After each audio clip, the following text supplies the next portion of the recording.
par Benoît Duquesne. Benoît Duquesne qui nous a quittés au début de l'été et à qui est bien sûr dédié ce nouveau numéro.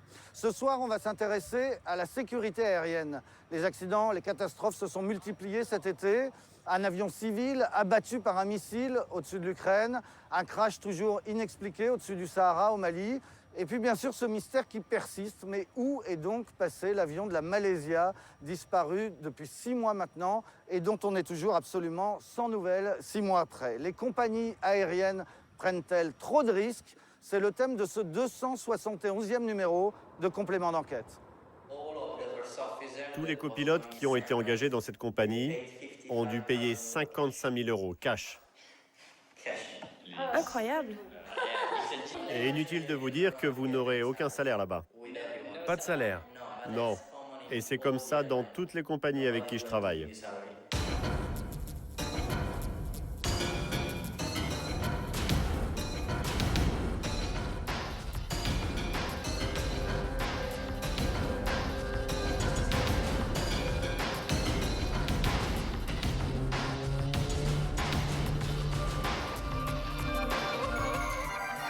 L'extrait que vous venez de voir, c'est étonnant. C'est un intermédiaire qui propose un curieux arrangement. C'est une des révélations de ce soir. Lorsqu'on prend l'avion, on peut avoir affaire à un jeune copilote qui n'est pas payé, mais qui au contraire paye lui-même pour nous piloter.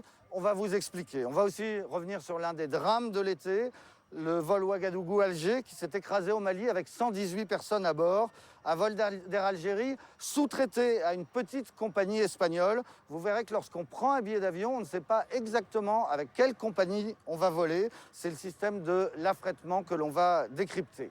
Pour parler de tout ça, nous sommes ici à Roissy-Charles de Gaulle, premier aéroport français où chaque minute, un avion décolle ou atterrit. Air France nous a d'ailleurs ouvert les portes de lieux stratégiques qu'il est très rare de voir à la télévision. Ici, c'est le hall de maintenance de l'A380, le plus gros avion du monde. Sur les fauteuils rouges, je vais recevoir tout à l'heure le patron des commandants de bord d'Air France, mais aussi Michel Polaco, spécialiste de l'aéronautique et des questions de défense. Avec lui, on parlera des survols de zones de guerre. Mais d'abord, le mystère de la disparition du Boeing de la Malaysia. C'était donc il y a 6 mois. On n'a toujours pas retrouvé les restes de l'appareil, toujours pas pu expliquer ce qui s'est passé. L'enquête que l'on va voir maintenant montre que pourtant les moyens de tracer, de suivre les avions, ces moyens existent. Pourquoi ne les utilise-t-on pas? Pourquoi les compagnies ne tirent pas les leçons des drames précédents? C'est un reportage de François Neymin, Frédéric Minissier et Slavek Kouchalski pour Upside Télévision. Et pour réagir, pour tweeter et commenter, le mot-clé c'est d'enquête. Guylain Watrelot s'était toujours refusé à accueillir des journalistes. Enchanté. Je vous remercie de nous recevoir. Ouais. L'homme est d'un naturel plutôt discret et pudique. Pour évoquer le drame qu'il a vécu, il commence par nous montrer cette photo, celle de son bonheur familial, un bonheur brisé. Je me trouve tout d'un coup tout seul. J'ai perdu ce que j'avais de plus cher au monde. 33 000 pieds. Ingénieur, il s'était installé à Pékin avec sa famille. Sa femme, Laurence, et ses 2 plus jeunes enfants étaient partis prendre des vacances en Malaisie. Ils devaient rentrer de Kuala Lumpur le 8 mars dernier. Ils ont mystérieusement disparu avec le fameux vol MH370, un avion qui 6 mois plus tard reste introuvable. Aujourd'hui, nous n'avons aucune preuve que l'avion s'est crashé. Aucune preuve.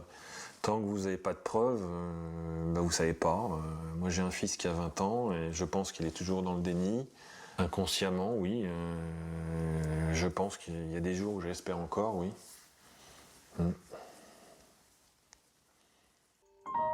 Sa famille a disparu avec les 230 passagers. Aujourd'hui, Guylain Watrelot se bat pour que l'on réponde à une question. Qu'est-il arrivé au MH370 ? Moi, encore une fois, j'ai perdu ma femme et mes 2 enfants dans cet avion. J'ai pas envie d'attendre 20 ans pour savoir ce qui s'est passé. Je veux savoir ce qui s'est passé aujourd'hui et je pense que j'ai le droit à la vérité. Un drame pour lui et une énigme pour l'aviation civile, car jamais un appareil n'avait disparu sans laisser la moindre trace. 5 mois de recherche et toujours rien. Des dizaines de bateaux ont ratissé l'océan Indien, mais pas un bout d'aile, pas un gilet de sauvetage, pas un seul débris n'a été retrouvé. Le vol MH370 est comme un avion fantôme évanoui dans la nuit du 8 mars 2014. Dès le lendemain, les familles crient leur colère. Nous voulons savoir ce qui s'est passé, connaître la vérité. Comment, à l'heure des satellites et des radars, un appareil peut-il disparaître des écrans de contrôle? Les compagnies sont-elles prêtes à payer le prix des équipements de sécurité les plus performants? Enquête sur les failles insoupçonnées de la sécurité aérienne.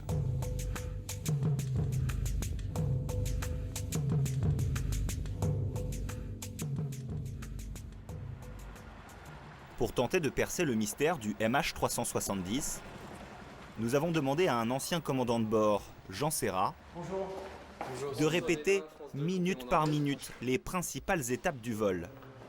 Pour cela, nous entrons dans un simulateur. Les conditions du 8 mars 2014 y sont reproduites à l'identique. Du tableau de bord jusqu'au tarmac de Kuala Lumpur. Il y a même d'autres appareils qui s'apprêtent à décoller. Nous nous sommes procuré les conversations entre le cockpit et le contrôle aérien. Il est minuit et demi, l'avion est encore au sol.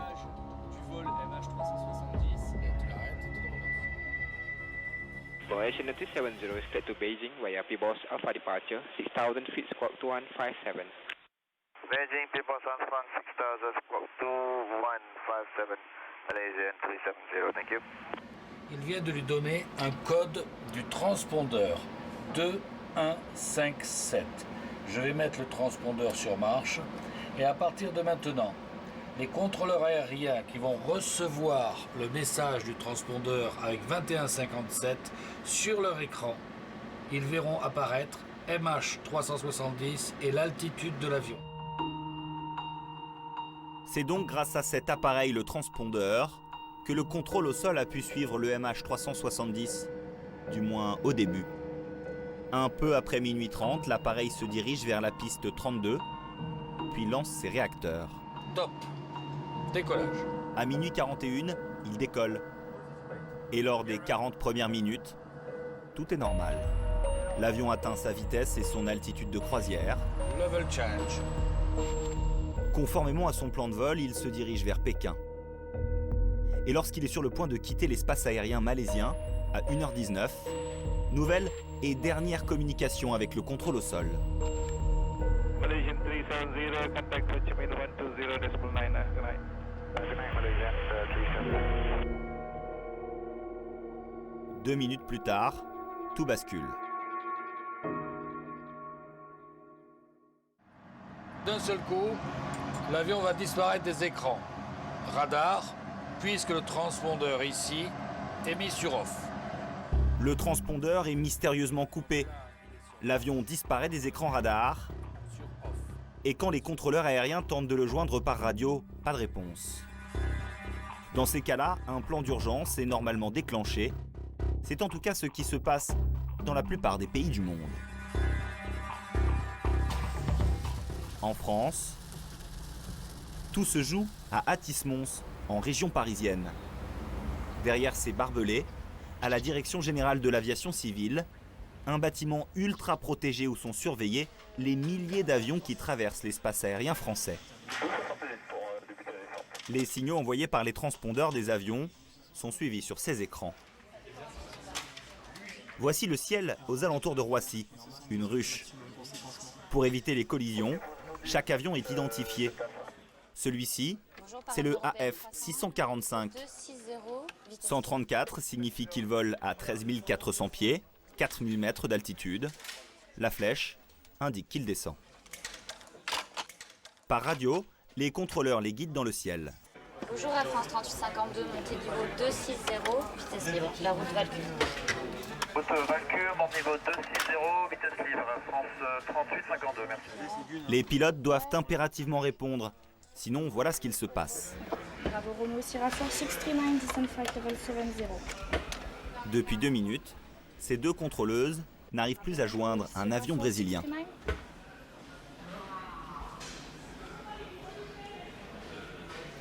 Bravo Romeo Sierra Fox 639 Paris, do you read me?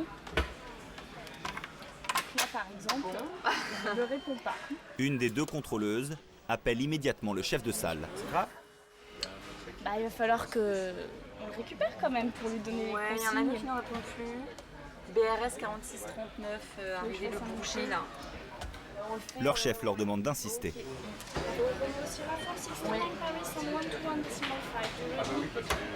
Au bout de 3 minutes, enfin une réponse. Oui, on l'a récupéré, voilà. Ok. Heureusement, car sinon le plan d'urgence aurait été lancé.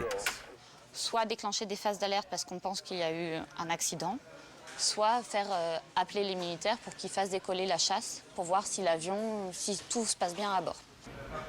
Des avions de chasse, toujours prêts à décoller sur un simple coup de fil de ces militaires, présents dans la salle.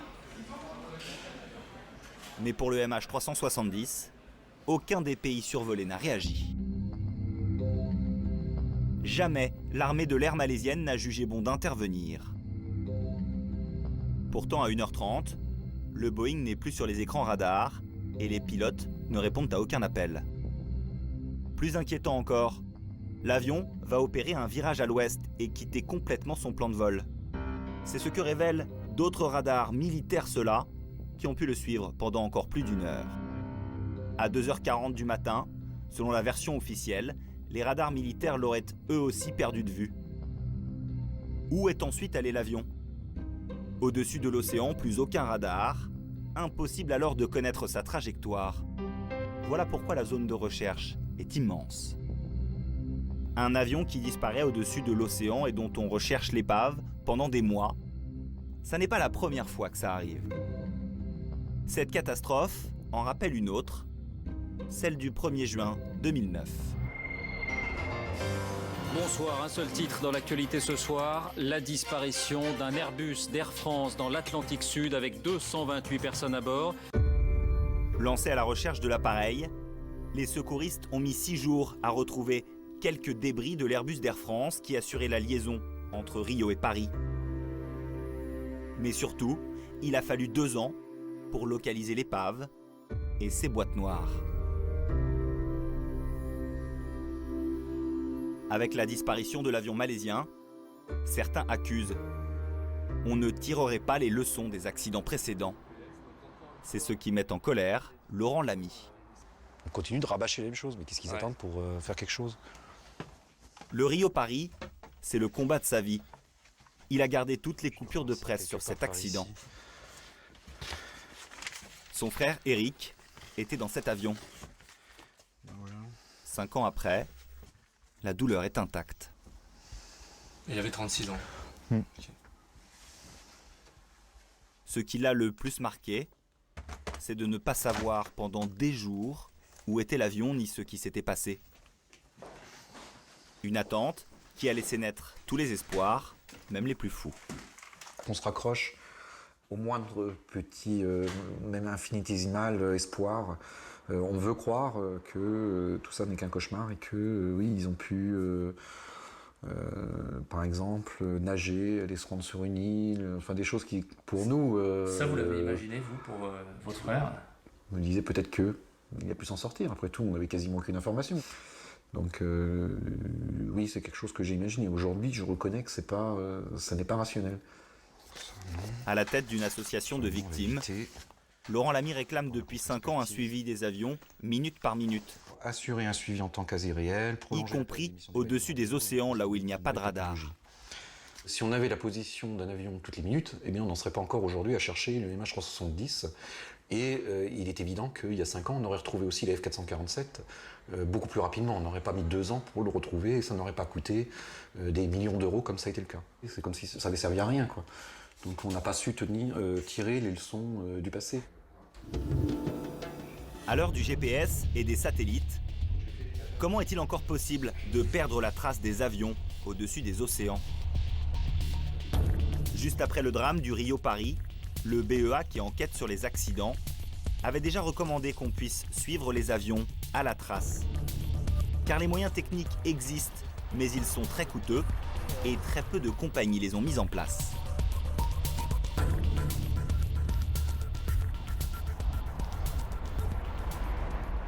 Roissy, le siège d'Air France. Traumatisée par la perte du Rio-Paris, la compagnie est l'une des rares à s'être donné les moyens de garder un œil sur tous ses avions, partout sur la planète. En investissant 30 millions d'euros, la compagnie française a amélioré un système baptisé ACARS, qui équipe déjà tous les avions de ligne. Et il a fallu former 320 personnes. Alain, par exemple, surveille en ce moment un Paris-Los Angeles. Il vient de traverser l'Atlantique, donc je le suis. D'ici 2 heures, je lui indiquerai qu'il y a une zone orageuse sur sa route. Donc là, cet avion, vous le suivez au-dessus des États-Unis, oui. Mais ils sont suivis de la même façon au-dessus des océans. Nos avions nous envoient des reports de position toutes les 10 minutes. Donc toutes les 10 minutes, on sait où sont les avions. Vitesse, altitude, position, tout est dans ce petit carré bleu. Comment est-ce possible sur les zones où il n'y a pas de radar? Les informations sont envoyées vers un satellite. Elles redescendent ensuite vers Roissy. Donc à Air France, en fait, on ne peut pas perdre d'avion, comme on l'a vu dans l'actualité récente. Là, pour moi, non. Ce système, bon nombre de compagnies n'ont pas jugé indispensable de s'en équiper. Alors, quand un avion disparaît en mer, la seule façon de savoir ce qui s'est réellement passé, c'est de retrouver les boîtes noires. Et si parfois cela prend des mois, c'est que là encore, le matériel est souvent dépassé. À Miami, en Floride, voici la société Duquesne-Seacom, dirigée par Chuck Schofield. L'entreprise fabrique le dispositif qui permet de retrouver les boîtes noires. Alors vous voyez, c'est ici qu'on fabrique les balises. Des balises en forme de petits tubes, obligatoires à bord de tous les avions. Ce sont en fait des émetteurs. Ça, ce sont les émetteurs qui vont sous l'eau. Et on les met là, sur la boîte noire. Placées de cette manière, une fois au contact de l'eau, les petites balises émettent un son très caractéristique.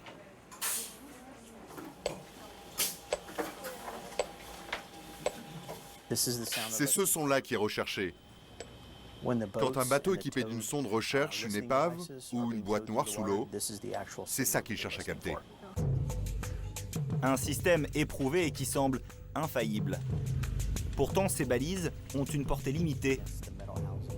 Elles n'émettent que sur 2,5 km. Or, la profondeur moyenne des océans est de 3,5 km. Les systèmes d'écoute ont donc peu de chances de repérer ces balises qui cessent d'émettre au bout de 30 jours. Celles du vol disparu de la Malaysia Airlines sont silencieuses depuis le 6 avril. Il ne reste qu'une chance infime de les localiser. Voilà ce qui désole Chuck, car dans son bureau, il garde 2 prototypes qui auraient pu aider à retrouver le Boeing malaisien, sans que cela ne coûte très cher. Celui-là, c'est la version 90 jours plutôt que 30 jours. Mais elle ressemble beaucoup à l'autre, non? Rien ne change, sauf qu'elle émet 2 mois de plus. Et donc, ça laisse plus de temps aux autorités pour retrouver l'épave. Les derniers progrès permettraient aussi aux avions d'avoir une deuxième balise émettant sur 11 km au lieu de 2,5 km auparavant. Les appareils deviendraient localisables, même s'ils sont au plus profond de l'océan. Mais la plupart des avions n'est pas équipé de ces nouvelles balises, car l'organisme qui a le pouvoir de changer la loi tarde à les imposer. Cologne, en Allemagne, au siège de l'Agence européenne de sécurité aérienne. 22 étages, 700 agents. Leur métier, écrire des règlements votés ensuite par le Parlement européen. Guillaume Aigouin a fait plancher une brochette d'experts sur cette question des boîtes noires. Et voici le résultat. Une proposition de loi qui rendrait les nouvelles balises obligatoires. De remplacer les balises subaquatiques de seulement 30 jours. Mais le gendarme des airs n'est pas pressé. Il a fallu 2 ans pour arriver à ce texte. Le temps que les experts examinent les nouveaux émetteurs sous toutes leurs coutures. L'étude d'impact fait donc 20 pages.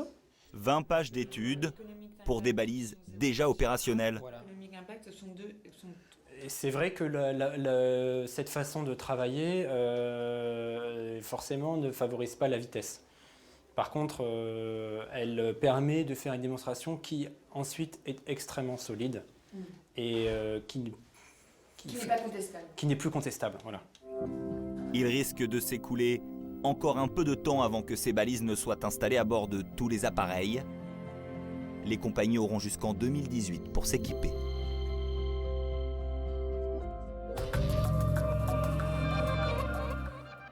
Et voilà pour ce reportage signé François Nénin et Frédéric Minissier. On se retrouve ici au pied d'un moteur de Boeing 777. Ça fait 9 tonnes cet engin. On est dans le hangar Zephyr d'Air France, le hangar de maintenance. Ce moteur, il vient d'être entièrement démonté et remonté. Cet après-midi, il va y avoir des tests de poussée. Et si tout va bien, si tout marche, dès demain, il sera remonté sur un Boeing d'Air France et il pourra reprendre le vol. On se retrouve ici avec Jean Seurat. Bonsoir. Bonsoir. Et merci de venir avec nous pour commenter tout ce qu'on vient de voir. Impressionnant, tout ce qu'on vient de voir. En gros, on comprend que 5 ans après le Rio-Paris, presque rien n'a été fait pour tirer les conséquences de cette catastrophe. Alors, comme vous le savez, après le Rio-Paris, il y a eu des enquêtes de fait, il y a eu des études de fait pour dire, bon, maintenant, l'un des points clés, c'est qu'à l'échelon mondial, on doit pouvoir tracer les avions.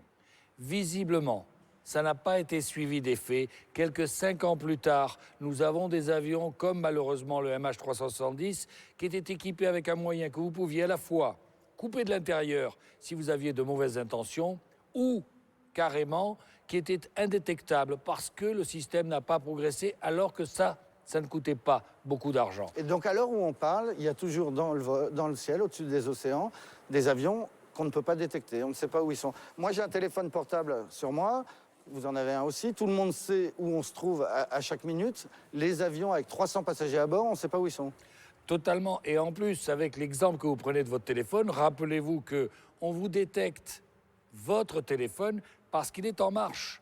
Si à bord du MH370, il y a une personne qui a coupé volontairement la carse, ce fameux boîtier, et le transpondeur, le boîtier qui permet au contrôleur aérien de nous repérer, bien sûr que l'avion n'est plus repérable. Donc, il faut en tirer la conclusion immédiate que on doit avoir ces boîtiers à bord des avions que l'on ne puisse pas volontairement couper. Ça existe sur les voitures. Sur les Bien voitures, sûr. on peut mettre une puce GPS. Bien sûr. Son assureur est content. Si elle est volée, on va la retrouver facilement. Cette puce GPS qu'on a sur les voitures, pourquoi on l'a pas sur les avions?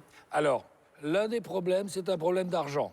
Parce que vous transmettez en permanence, tous les avions, quelques 100 000 vols par jour, transmettent en permanence. Ce qui veut donc dire qu'il va falloir dépenser des sous pour mettre des satellites, pour qu'ils puissent transmettre toutes ces données.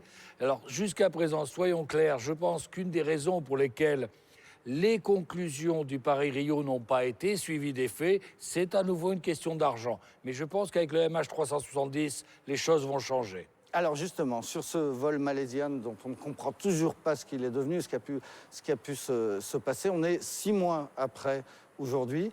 On en est où des hypothèses? Vous aviez été peut-être un des premiers à penser au détournement. Vous continuez à le dire 6 mois après? Je continue à penser qu'il y a eu un détournement de cet avion, compte tenu de la trajectoire que vous avez montrée dans votre reportage. Vous comprenez bien que s'il y avait eu un feu à bord, je veux bien que la carse et le transpondeur aient pris feu également et qu'ils ne transmettent plus. Mais alors pourquoi cet avion suit cette trajectoire très particulière qui est verticale des frontières entre la Thaïlande et la Malaisie? Puis vire à droite, il est tout le long de la frontière entre la Thaïlande et l'Indonésie. Il s'agit d'une navigation de professionnels. Il s'agit pas. Il passe le long des frontières. Il passe vertical des frontières. On peut tout de suite se dire pourquoi. Peut-être pour ne pas être intercepté par les forces militaires de Thaïlande ou d'Indonésie ou de Malaisie. C'est ça qui, depuis le début, et je ne suis pas le seul, c'est ça qui amène beaucoup de gens à penser que cet avion a été détourné par des professionnels, des gens qui savaient très bien ce qu'ils faisaient.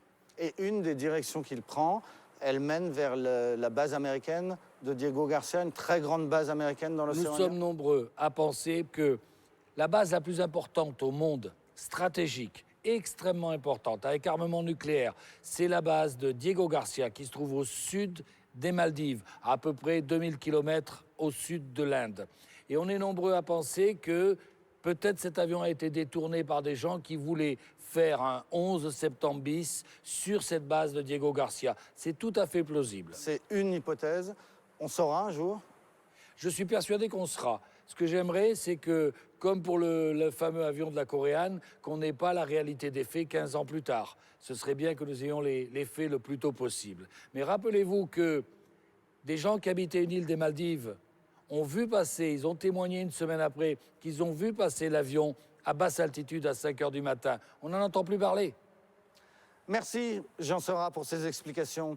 Et retour maintenant sur l'un des drames de l'été, le crash du vol Ouagadougou-Alger, l'appareil de la compagnie Swiftair, affrété par Air Algérie, qui a disparu des écrans radars au-dessus du Mali. Problème météo, équipage surmené. Que sait-on vraiment de ce crash qui a fait 118 morts? C'est une enquête de Lionel Poussery, Édouard Bergeon et Olivier Leplan pour Upside Télévision. Un mois après le crash du vol AH5017, la vie semble avoir repris son cours à l'aéroport de Ouagadougou. La liaison vers Alger est toujours assurée 4 fois par semaine. Au comptoir d'Air Algérie, il n'y a pas foule. Ce soir, 24 passagers s'apprêtent à embarquer. Des Français, des Suisses, des Burkinabés, plutôt fatalistes au moment de prendre l'avion. C'est statistiquement le moyen le plus sûr. Après, pas de chance, ça existe toujours. Voilà.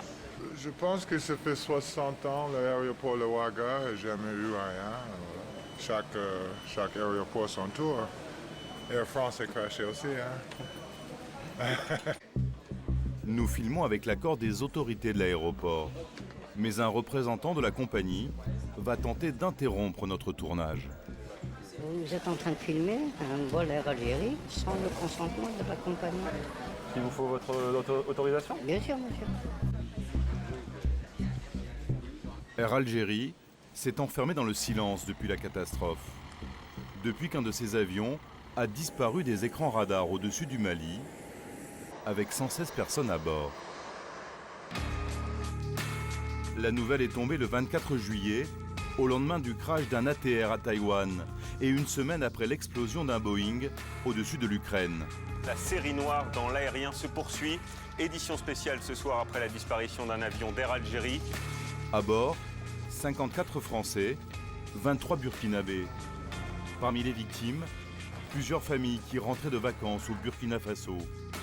En France, l'émotion est immense. Je pense aux familles qui sont dans l'angoisse, qui attendaient dans les aéroports. L'avion, ce MD-83, appartenait à une petite compagnie espagnole, la Swiftair, affrétée par Air Algérie. Il s'est écrasé en plein désert, une demi-heure après son décollage. Nous sommes dans un choc particulièrement violent qui a généré une polyfragmentation quasi instantanée des corps des victimes. Orage violent, attentat, erreur de pilotage, quelle est la cause de ce drame? Nous sommes allés en Espagne, au Maroc, au Burkina Faso. Nous avons rencontré les familles de victimes, reconstitué les dernières minutes du vol et découvert les pratiques méconnues d'une compagnie aérienne très discrète.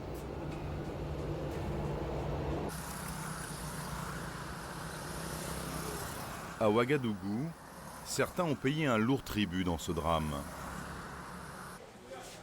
Kadiatou Diallo est une grand-mère très éprouvée. Elle a perdu 7 de ses proches dans le crash. Des disparus dont les visages ont été réunis dans ce cadre. Lui, c'est mon Benjamin, mon fils. Dans l'avion, il y avait aussi sa belle-fille Sa femme, et 5 de ses petits-enfants. sa fille aînée, Il rentrait en France après un séjour en famille. le garçon en troisième, quatrième, sa dernière fille. Comment vous êtes aujourd'hui?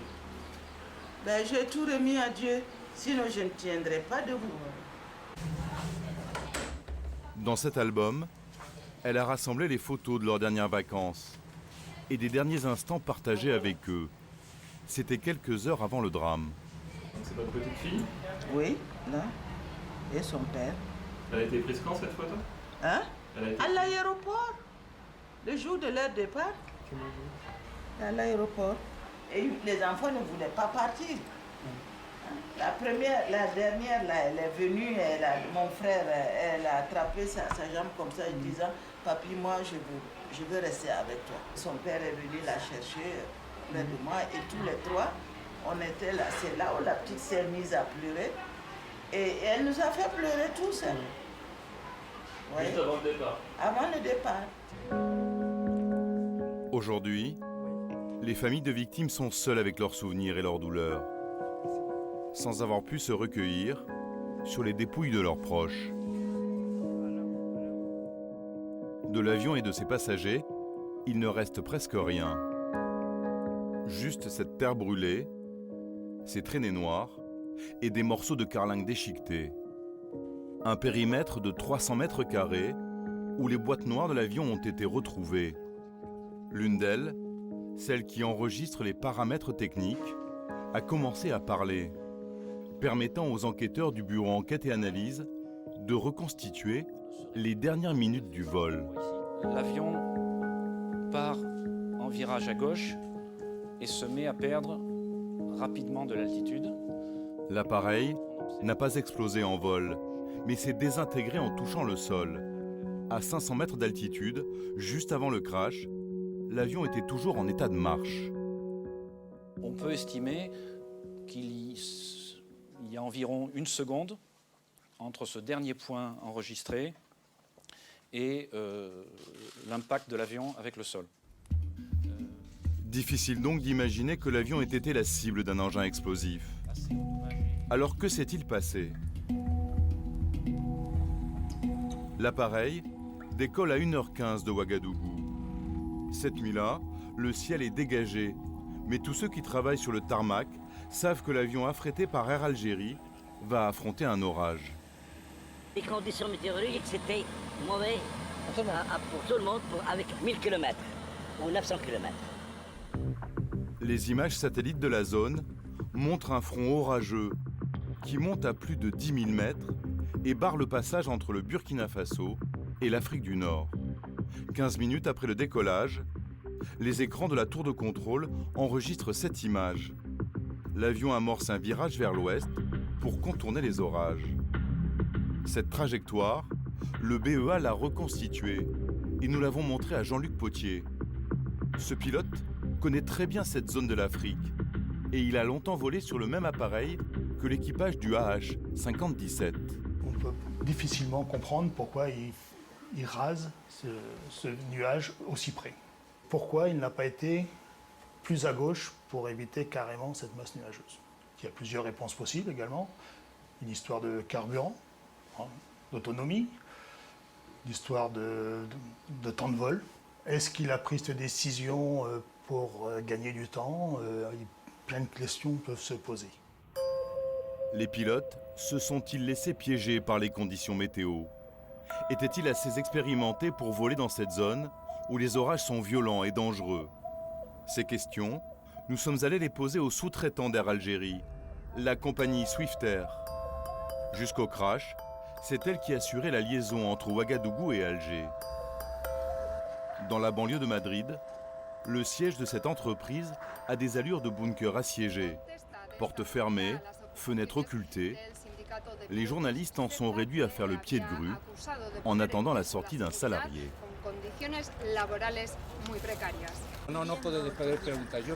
Non, je n'ai rien à déclarer et c'est tout pour aujourd'hui. Vous pouvez partir, je n'ai rien à ajouter, je n'en sais pas plus. La compagnie préfère se taire et nos questions restent pour l'instant sans réponse. Quelques jours plus tard, nous apprenons qu'une messe est organisée en mémoire des 2 pilotes et des 4 stewards, dont voici la dernière photo, quelques jours avant le crash. Dans cette église, une 50aine de personnes sont réunies. Famille, amis, anciens collègues sont venus leur rendre un dernier hommage.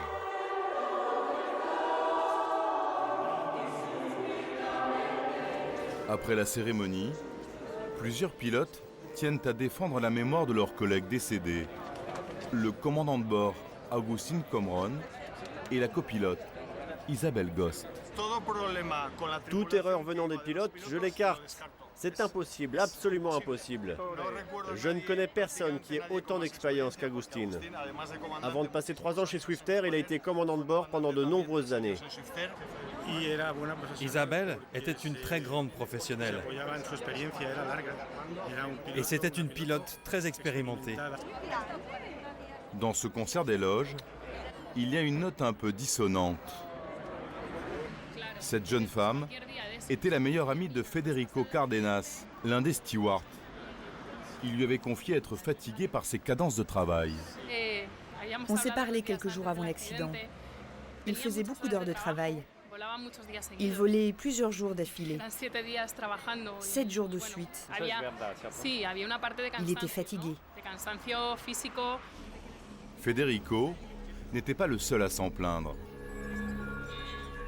Une semaine avant le crash, un autre steward avait alerté la compagnie dans un mail publié depuis par la presse espagnole. Nous avons détecté une fatigue généralisée, physique et psychologique de toute l'équipe lors des rotations. Le rythme paraissait soutenu. C'est ce que nous confirme une source interne qui a eu accès au planning de l'équipage. Dans la semaine du 10 au 16 juillet, pilotes et stewards ont travaillé 7 jours d'affilée, enchaînant le plus souvent 4 vols par jour. Le 11 juillet par exemple, ils ont fait Alger-Montpellier, Montpellier-Oran, Oran-Montpellier et pour finir, Montpellier-Alger. 4 décollages, 4 atterrissages, 12 heures de travail dans la même journée. Cela paraît beaucoup, mais c'est autorisé par la réglementation espagnole. Ce rythme de travail et la fatigue qu'il engendre ont-ils joué un rôle dans la catastrophe? Dans cet hôtel, nous avons rendez-vous avec un steward qui travaille à la Swiftair. Il a accepté de nous parler, à condition que nous préservions son anonymat. Comme la majorité de ses collègues, il est en situation précaire. Il a signé avec la compagnie un contrat à durée déterminée de 6 mois et depuis le printemps, il accumule les journées à rallonge. Tu sais quand ta journée de travail commence, mais tu ne sais pas à quelle heure elle va finir. Tu sais que tu vas travailler le maximum d'heures possible, avec juste le repos minimal réglementaire, mais parfois il n'y a même pas ce minimum légal. Ce steward n'a pas d'informations précises sur les horaires des pilotes avant le crash, mais il estime que la fatigue peut altérer les réflexes d'un équipage. Tout ce qui concerne le repos et l'état physique et mental des équipages a un impact sur la sécurité d'un vol. Si on doit faire une évacuation de l'avion ou s'il y a un feu à bord, avec la fatigue, on n'est pas dans les mêmes conditions physiques et mentales pour résoudre ce problème. Swiftair, cette compagnie où l'on travaille très dur, n'est pas une inconnue en Europe. Créée en 1986, elle possède une trentaine d'avions, comme cet Embraer ou ce Boeing, filmé à l'aéroport de Madrid. Une flotte d'appareils un peu vieillissants, loués avec leurs équipages à d'autres compagnies. On appelle cela l'affrètement. Ce sont des intermédiaires qui s'en chargent. À Paris, l'une de ces sociétés a accepté de nous ouvrir ses portes. Tous les jours, ces courtiers doivent trouver des avions pour des tours opérateurs. Dis-moi, donc l'enregistrement c'est terminé? On a la possibilité de prendre un avion plus petit qui vous coûterait moins cher. Pour faire leur choix, ils ont une base de données qui note chaque compagnie. Les critères, le nombre d'accidents, la solidité financière et l'âge de la flotte. Un code couleur permet de visualiser le classement. Vert quand tout va bien, orange et rouge quand il ne faut surtout pas y avoir recours. Avant le crash, la notation de la Swiftair n'était pas très bonne. Swiftair était classé en orange. Orange ici, c'est notamment en fonction de l'âge des appareils. On voit que la moyenne d'âge de leurs avions, de toute leur flotte, est de 18 ans. Donc au-delà de 15, ça passe automatiquement en orange. Et les avions qui sont utilisés chez eux, notamment les MD, c'est des avions qui sont assez anciens, qui sont plus très récents. Depuis la catastrophe, cet affréteur a classé la Swiftair en rouge. Un classement privé qui n'interdit en rien aux appareils de la compagnie espagnole de voler. Les passagers français peuvent se retrouver sans le savoir dans un avion de la Swiftair. C'est l'expérience que nous allons faire. Nous avons pris un billet pour un vol entre Paris et Tanger avec Royal Air Maroc. À l'aéroport d'Orly, à l'enregistrement, l'hôtesse nous informe que nous ne volerons pas Bonsoir madame, je vais à Tanger. sur la compagnie marocaine.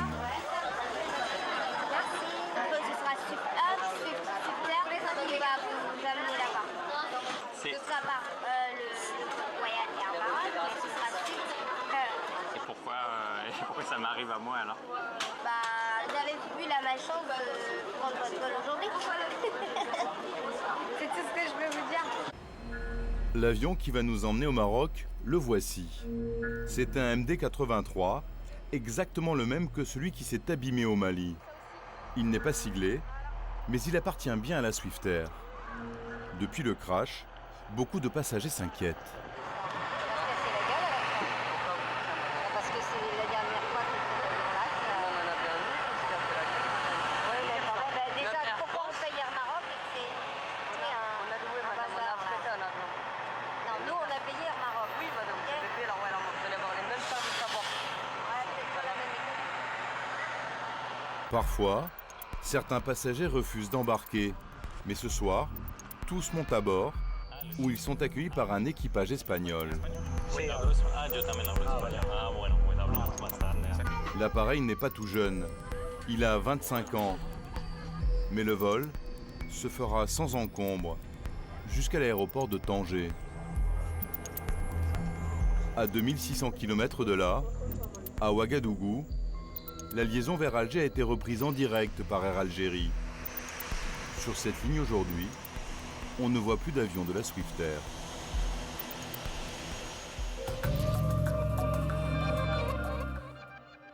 Et c'était une enquête donc signée Lionel Poussery et Édouard Bergeon. On va revenir sur ces questions de possible surmenage des équipages tout à l'heure. On sera avec le patron des pilotes d'Air France. Mais d'abord, bonsoir Michel Polaco. Bonsoir. On vous retrouve ici au cœur du tarmac de Roissy, devant Roissy 1. Vous êtes spécialiste des questions aéronautiques et des questions de défense à Radio France. Vous avez donc cette double casquette. Vous connaissez les avions et vous connaissez les armes. On va revenir avec vous sur l'autre drame de l'été, ce Boeing de la Malaysia, abattu en plein vol au sud de l'Ukraine, de 298 morts, fauché à 10 000 mètres d'altitude, donc en plein vol à leur altitude de croisière. C'est quand même très inquiétant de découvrir qu'à 10 000 mètres d'altitude, on n'est plus en sécurité.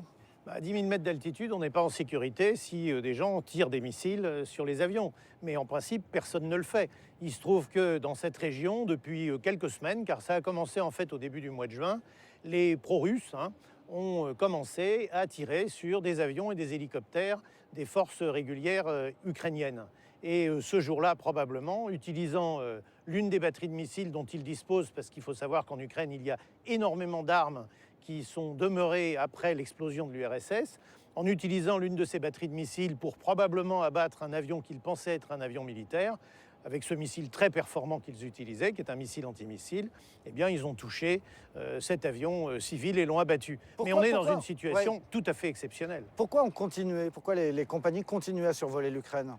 Je pense que c'est une question de viscosité politique, si on peut dire. C'est-à-dire que lorsque des conflits éclatent, on ne se dit pas immédiatement que le ciel devient dangereux. Alors si c'est la Libye, par exemple, évidemment, on sait qu'on va envoyer des missiles, des avions de combat, etc. Donc on prévient. Et il y a des notables, des avis aux navigateurs aériens qui sont publiés et qui disent « Attention, cette région, pendant cette période, etc., est dangereuse de survol ». Mais c'est vrai que ce qui se passait en Ukraine depuis plus d'une année n'était pas apparemment une opération aérienne. Et donc, a priori, le ciel de l'Ukraine n'était pas dangereux. Or, il aurait fallu, depuis le mois de juin, que quelques pays voisins, riverains, ou que quelques pays qui possèdent des systèmes de veille, comme la France, les États-Unis, la Russie, etc., alertent et disent « Attention, on utilise des missiles anti-aériens en Ukraine, il faut que le ciel d'Ukraine soit protégé. » Alors, si c'est arrivé en Ukraine, on se dit ça peut arriver au-dessus de l'Irak, ça peut arriver au-dessus de la Syrie, ça peut arriver au-dessus de l'Afghanistan, au-dessus de l'Afrique ou d'autres? Oui, ça veut dire que ça peut arriver au-dessus de n'importe quel pays en guerre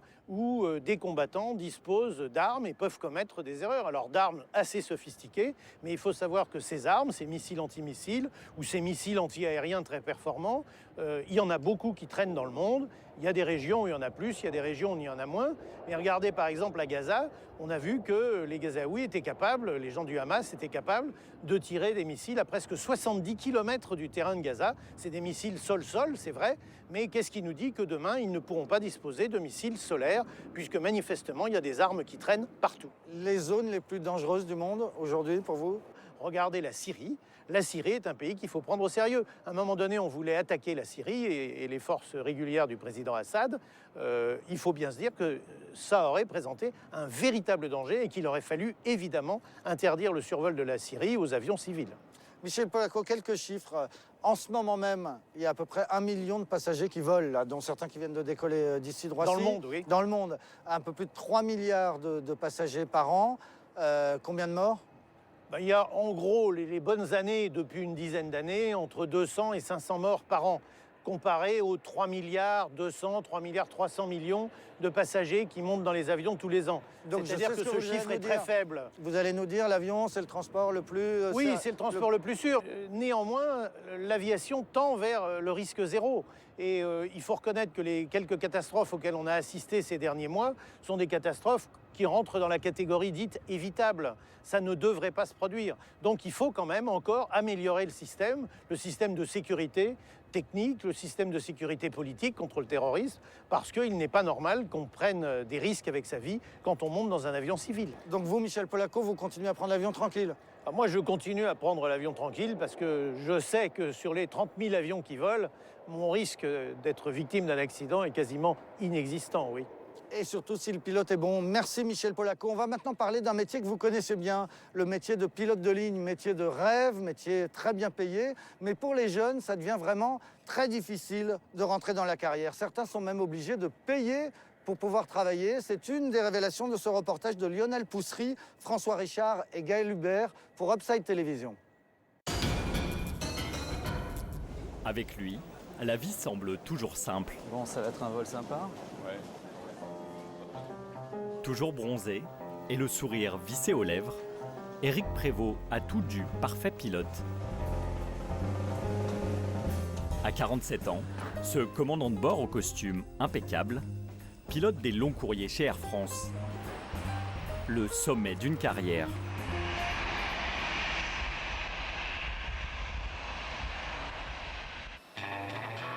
Aujourd'hui, départ pour Shanghai, à bord d'un 777, la perle des Boeing. Pendant les 11 heures de vol, Éric Prévost aura entre ses mains la vie de 237 passagers et 13 membres d'équipage. Un métier sous pression, un des derniers qui fait rêver. Air France 112, autorisé décollage 2346, passé avec le départ 124-35. Ukraine à 128, bonjour, from Québec 6, line up runway 27 left.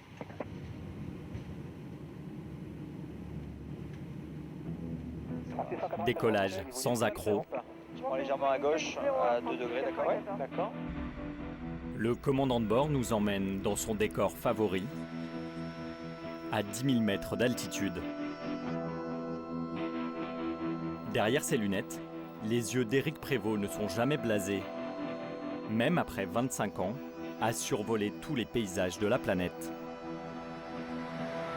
On peut faire 2 fois le même vol et ce sera une météo différente, des paysages différents, des couleurs différentes. Alors, on ne s'en lasse pas de ce métier. À cette beauté pure, s'ajoute le plaisir de rattraper le temps. L'impression de courir après le soleil. Et là, ce que vous voyez en face, c'est l'ombre de la Terre, la nuit qui approche. Nous allons donc rentrer dans la nuit doucement, aller chercher le soleil de l'autre côté de la Terre. Et quand nous arriverons à Shanghai, eh bien, le jour se lèvera. Ça fait partie du métier de pilote, c'est d'aller chercher le soleil de l'autre côté de la Terre. Traverser la nuit en quelques heures, planer au-dessus des nuages, pour 18 000 € par mois. La vie des pilotes comme Éric Prévost est un rêve de plus en plus inaccessible. Commandant de bord, pour le grand public, cela veut dire de belles escales, des voyages exotiques et bien sûr le prestige de l'uniforme. Mais cette image d'Épinal appartient au passé. Aujourd'hui, le chemin qui mène au cockpit est semé d'embûches, chômage, petits boulots et rythme effréné. Notre enquête lève le voile sur une pratique abusive qui gangrène le secteur, le pay to fly. Nous avons rencontré de jeunes pilotes aux commandes de vrais avions avec de vrais passagers, mais qui sont obligés de payer les compagnies pour faire leur métier.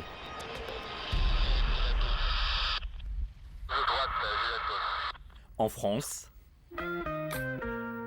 les meilleurs pilotes sont formés sur les pistes d'entraînement de l'ENAC, comme ici à Montpellier, l'école la plus prestigieuse, la plus sélective aussi. Chaque année, 1500 candidats se présentent au concours, seuls les 20 premiers sont pris. À 21 ans, Robin fait partie de ceux qui ont réussi à décrocher une place. Pour l'instant, il ne vole que sur ce TB20. J'effectue la visite pré-vol, qui est obligatoire avant tout vol de l'appareil. Mais Robin se voit déjà aux commandes de beaucoup plus grands. Moi, j'admets avoir un petit faible pour le Boeing 777. Il est très très beau parce que c'est un de ces géants des airs qui peut transporter 300 passagers et un des avions les plus longs au monde. En attendant, c'est à bord de son 4 places qu'il apprend son métier. Ce jour-là, son instructeur lui a réservé une petite surprise. Tirer un rideau noir devant ses yeux. C'est en panne, c'est couvert à 300 pieds et il y a une RVR de 1600 mètres. C'est reçu. Donc j'ai mis un rideau pour simuler la présence de nuages. Donc ça permet qu'ils ne voient pas la piste et qu'ils ne travaillent qu'avec les instruments pendant l'approche finale. Ce vol, Robin le fait donc à l'aveugle, avec comme seules indications les données de ses instruments. Quelles sont les probabilités de réussite de la percée? Elles sont très faibles. Elles sont relativement faibles. On conserve une bonne descente pour être... À 120 mètres du sol, comme Robin ne voit toujours pas la piste, il décide de remettre les gaz. Go round. Flaps 10. Flaps 0. Tu vas tout droit. Je te dirai quand on aura passé la piste. En une fraction de seconde, C'est pas 637 avant remis les gaz. il a fait le bon choix.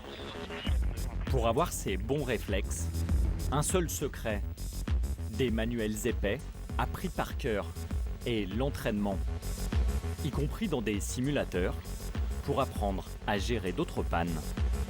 C'est pas 637, on a un problème de train, demandons à nous mettre en attente sur Espigny. Au bout des 2 ans et demi d'école, Robin aura accumulé environ 200 heures de vol. C'est avec cette expérience et son diplôme qu'il ira postuler dans des compagnies aériennes où il pourra apprendre à piloter de vrais avions de ligne. Mais les temps ont changé. Les compagnies n'embauchent plus. Air France, par exemple, n'a recruté aucun pilote depuis 2009 et ne prévoit pas de le faire avant 2017. Résultat, 80% des jeunes diplômés de l'ENAC ne sont pas pilotes de ligne. Pour les rencontrer, il faut souvent s'éloigner des aéroports. Bonsoir madame. Dans la banlieue de Tours, Et voilà, vous allez être en salle 12, mes collègues vous orienteront à l'entrée. Julien nous a donné rendez-vous à son lieu de travail, 2 places. bien loin de ses rêves de long courrier. 18 € s'il vous plaît. C'est mon cockpit mais avec beaucoup moins de boutons et avec beaucoup plus de personnes à l'extérieur. Je vous remercie. C'est pas le même métier. C'est pas le même métier. Bon, ici, ce qui est sympa, c'est le contact clientèle. Tenez madame, bonne soirée. Au revoir. Bonsoir. Vendre des places de cinéma Donc des pop-corn, sucrés, salés. et du pop-corn. Sucré. Un petit boulot à mi-temps qui lui permet de gagner 650 € par mois. Alors qu'il y a 1 an à peine, Julien se voyait déjà aux commandes d'un avion de ligne. Pourtant, ce jeune homme de 24 ans a réalisé un parcours sans faute. Rien qui puisse expliquer qu'il habite toujours chez ses parents sans pouvoir voler de ses propres ailes. Voici le beau diplôme de l'ENAC. Voilà, diplômé d'élève pilote de ligne. Donc ça c'est le carton de licence. Donc tous les pilotes professionnels, tous les pilotes de ligne ont une licence cartonnée comme ça, éditée par la DGAC. Une licence de membre d'équipage de conduite. Mais aujourd'hui, tous ces documents ne suffisent pas pour décrocher un emploi. En un an, alors on va maintenant éplucher les offres d'emploi. Il a envoyé 200 CV dans le monde entier, sans résultat, car il lui manque toujours la même chose. Donc par exemple celle-ci, 29 juillet 2014, c'est une offre pour Hong Kong Airlines. Quand je regarde le détail,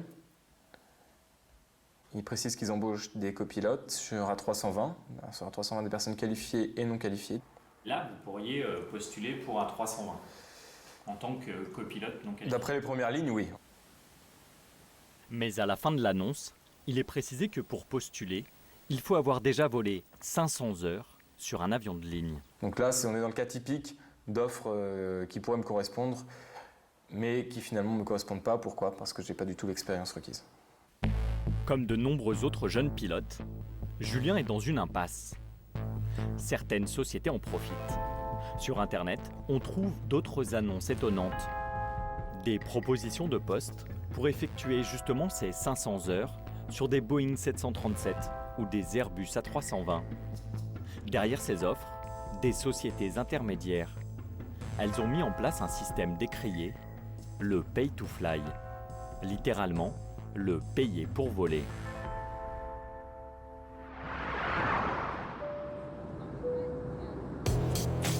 Nous avons voulu savoir ce que proposent réellement ces agences. Direction Rome, où nous avons rendez-vous avec Vanessa Sanchez, une Française, pilote de chasse de l'armée de l'air en reconversion. À l'aéroport de Rome, elle doit rencontrer un homme qui va lui proposer un contrat de pay to fly. Enchanté. À notre demande, Vanessa a répondu à une de ces annonces. Nous la suivons en caméra cachée. Première surprise, l'homme nous emmène dans le centre d'entraînement d'Alitalia, un lieu qu'il semble très bien connaître. Alors de ce côté, c'est le centre de formation et là, ce sont les bureaux. Vanessa dit vouloir se reconvertir en pilote de ligne. Elle a donc besoin d'une formation. L'homme lui montre le simulateur qu'il loue à la compagnie italienne et où elle pourrait apprendre à piloter des A320. Celui-là, il est un peu vieux. C'est pas le plus moderne, mais c'est le plus fiable. À la fin, je vais devoir savoir tout ça par cœur. Oui, ne t'inquiète pas, c'est facile. Pour une vingtaine d'heures de simulateur, avec en prime quelques entraînements sur un véritable Airbus, Vanessa devra débourser 22 000 €. Mais ce n'est pas fini. Elle va devoir encore payer plusieurs dizaines de milliers d'euros pour effectuer ses 500 premières heures de vol en tant que copilote au sein d'une compagnie. Pour nous parler plus en détail des conditions, l'homme nous emmène dans un lieu plus discret. Le siège de l'agence se trouve dans cet immeuble d'habitation. Au 5e étage, dans un banal appartement. L'intermédiaire commence par mettre en avant son carnet d'adresses, apparemment bien rempli. Alors on travaille avec Tunisair, aussi sur Airbus. On est en affaire avec Atlas Jet, Freebird, et puis on vient de signer avec Vietjet et Vietnam Airlines. D'après lui, voilà où Vanessa pourrait travailler comme pilote de ligne, à une condition, qu'elle paye. Le pay to fly, une pratique illégale en France, mais autorisée chez certains de nos voisins. On a un accord avec une compagnie au Vietnam. Ils vous prennent pour 45 000 €. Bon, on a aussi Tunisair. On a signé un contrat, mais c'est vraiment cher. Ils demandent 85 000 €. Vanessa prétend qu'elle est intéressée par une compagnie grecque. Mais pour y travailler, les conditions seraient pour le moins étonnantes. Dans cette compagnie, vous n'aurez aucun contrat de travail. Ah, c'est la Grèce. Toutes les autres compagnies en proposent, mais chez eux, personne ne signe jamais rien. Et si vous allez au siège, ils vous donneront un papier, mais ça ne vaut rien. Tous les pilotes qui voulaient travailler avec eux, ils ont tous payé 55 000 € cash. Incroyable. Et inutile de vous dire que vous n'aurez pas de salaire. Difficile de croire que de jeunes pilotes acceptent ce genre de conditions. Et pourtant, cette pratique considérée en France comme du travail dissimulé se développe depuis quelques années. Rares sont ceux qui reconnaissent avoir eu recours au pay-to-fly. Voici Christophe, copilote de 26 ans. Il est l'un de ceux à avoir franchi le pas. Il nous en parle anonymement, par peur de perdre son poste, si chèrement acquis. Voilà. Donc la somme globale de 54 193 €. Pour payer cette somme, Christophe a dû emprunter de l'argent à un ami. Puis il a effectué ses 500 heures de vol sur un A320 dans une compagnie polonaise. C'est déplorable. Moi, je l'ai fait, mais je ne suis pas fier de le faire. Hein, parce que j'ai pas le choix, c'est tout. J'ai pas le choix. Je ne pouvais pas attendre 10 ans, j'avais pas les moyens, pourtant plus qu'une personne, on va dire lambda, mais je me suis débrouillé à pouvoir le faire parce que je savais que ça pouvait marcher, quoi. C'est le système le plus simple, entre guillemets, pour pouvoir faire décoller sa carrière rapidement, quoi. Lui, au moins, avait un vrai contrat et un salaire en échange de son travail. Mais il n'était que de 1600 zlotys, 400 € bruts par mois, à peine de quoi vivre et supporter un rythme épuisant. On va vous faire voler 10 heures, on va vous faire arriver sur une ville en Pologne qui est différente de votre départ. Par contre, on va vous faire 6 ou 7 heures de transfert en bus après. Pour pas payer, pour que la compagnie économise un billet d'avion pour ses équipages. Donc, par contre, ça c'est 4 fois par semaine. C'est déjà bien assez, hein. On travaille 20 heures par jour, 4 fois par semaine, ça fait du 80 heures par semaine quand même. Pendant un an, il a encaissé les conditions de cette compagnie polonaise. Le temps de faire ses 500 heures, le temps aussi d'abîmer sa passion pour son métier. À la fin, moi, je pouvais plus mentalement, je pouvais plus prendre l'avion pour aller en Pologne et faire mon travail. C'est-à-dire que j'en avais tellement marre que voilà, ça m'a valu une séparation, ça m'a valu beaucoup d'investissements personnels qui ont fait qu'à la fin, je ne pouvais plus faire mon métier correctement. Je n'étais plus apte à pouvoir voler correctement. Aujourd'hui, Christophe travaille comme copilote dans une compagnie réputée qui ne pratique pas le pay-to-fly. Il gagne 4 000 € par mois. À Shanghai, nous retrouvons le commandant Prévost. Lui gagne près de 5 fois plus. Il est sur le point de redécoller pour Paris. Tout l'équipage est frais et dispo. Ils ont eu 2 jours pour se reposer dans un hôtel confortable. Des conditions de travail de plus en plus rares. Les pilotes d'Air France comptent parmi les mieux traités au monde. Une situation qui ressemble de plus en plus à une exception.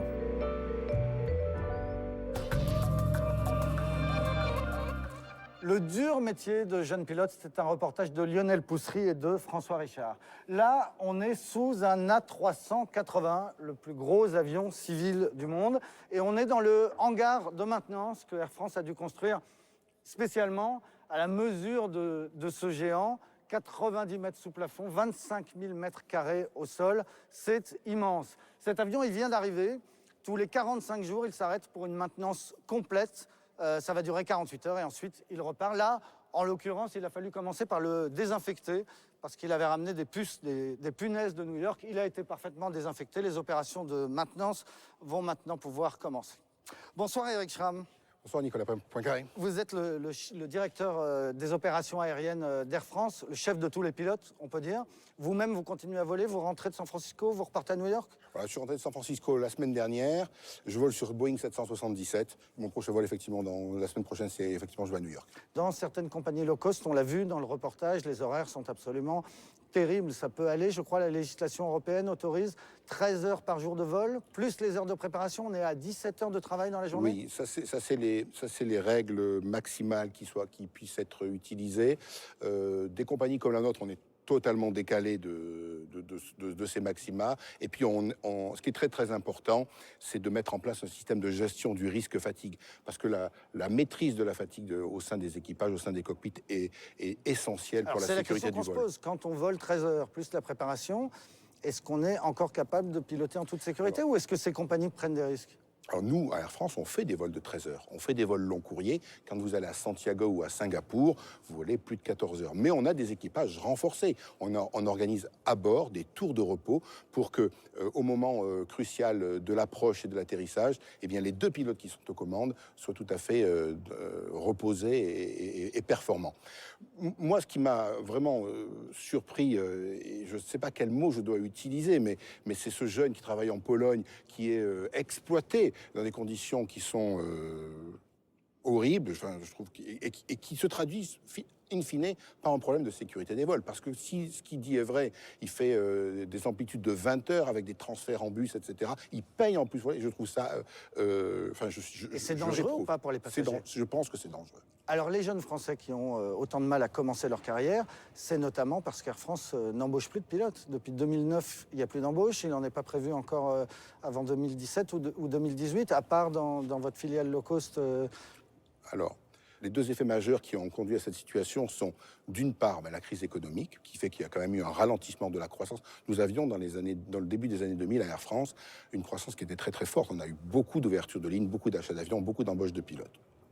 Cette crise a eu comme effet de ralentir cette croissance. Le deuxième effet, ça a été le déplafonnement de l'âge de la retraite, qui est passé de 60 à 65 ans, qui a ralenti également le rythme des embauches, puisqu'elle a rallongé le temps des carrières des pilotes qui étaient déjà présents dans la compagnie. Alors, 2017, effectivement, on pourra... c'est l'horizon que l'on voit pour une reprise des embauches. Et effectivement, comme vous le dites, notre filiale, nous voulons développer une filiale low cost qui s'appelle Transavia, qui pour l'instant a 14 avions. Le groupe Air France KLM a un projet de développement de cette filiale qui pourrait effectivement produire des embauches de jeunes pilotes. Depuis le début de ce complément d'enquête avec Cham, une des questions qu'on s'est posées, c'est est-ce que les compagnies tirent bien les leçons des catastrophes précédentes? Dans le Rio-Paris, on avait dit que l'avion avait peut-être été trop cabré, que les pilotes avaient remis les gaz. Les procédures de gestion de ce type d'événement, aujourd'hui, ont changé? Alors, les constructeurs ont changé un an et demi après, je dirais, la catastrophe... un an après la catastrophe du Rio-Paris, ils ont changé les procédures d'approche et de sortie du décrochage, que ce soit chez Boeing ou que ce soit chez Airbus. C'est-à-dire qu'aujourd'hui, on apprend aux pilotes à, au contraire, plonger pour remettre les gaz plus... et ne pas prendre le risque de... Et donc investir sur la perte d'altitude, si vous voulez. Donc, ils poussent sur le manche de l'avion pour regagner de la vitesse et puis après pouvoir remettre... Et tout ça, vous-même, vos pilotes apprennent à le faire en simulateur de vol? Et plus souvent que par le passé? Alors, cette procédure, quand cette procédure a changé, tous les pilotes d'Air France ont eu une séance de simulateur spécifique sur ce sujet-là. Tous les pilotes d'Air France sont passés au simulateur pour apprendre et réaliser la nouvelle procédure d'approche ou de sortie du décrochage. Rassurez-nous, Eric Schramm, parce que là, on a parlé ce soir d'un avion peut-être détourné, le Malaysian, d'un avion abattu par un missile en Ukraine, d'un avion sans doute qui s'est pris un orage au Mali. Ça fait beaucoup, les gens qui nous regardent, ils se disent peut-être... Est-ce que je ne devrais pas prendre le train la prochaine fois? Donc, de toute façon, en train, vous ne pouvez pas aller de partout, ça d'une part. Et puis, le transport aérien est le moyen de transport le plus sûr. Ça, c'est évident, c'est certain. Aujourd'hui encore, à part l'ascenseur, il y a pas plus en plus. Plus que l'ascenseur, moins que l'ascenseur? Nous nous améliorons pratiquement tous les ans. Nous apprenons du vécu. Le transport aérien s'améliore. On partage tout ce qui concerne la sécurité des vols. À Air France, on a une veille externe extrêmement pertinente, on regarde tout ce qui se passe, on en tire des conclusions, on regarde quelle est notre exposition au risque et on voit qu'est-ce que l'on peut faire pour que nos pilotes puissent répondre bien à cette situation s'ils ne l'ont pas encore déjà vécue. Merci beaucoup et merci de nous avoir accueillis avec plaisir, ici, vous êtes bienvenus. Au pied de Belle Bête. C'est un bel avion, c'est un très très bel avion. Très, très bel Belle Bête. C'est la fin de cette émission. Merci de nous avoir suivis. Merci à Air France, Aéroport de Paris et à la préfecture de Roissy de nous avoir accueillis. Merci à ceux qui m'ont aidé à préparer cette émission. François Ducroux, Thomas Auro et Joël Bruandet à la rédaction en chef. Caroline Durand à la préparation des plateaux. Philippe Lallemand à leur réalisation. La semaine prochaine, dans le cadre des documents de complément d'enquête, un document d'exception sur Ségolène Royal, la femme politique qui ne meurt jamais. Son parcours, sa place très particulière au sein du gouvernement, ce sera la semaine prochaine. Tout de suite, musique sur France 2, c'est Alcaline.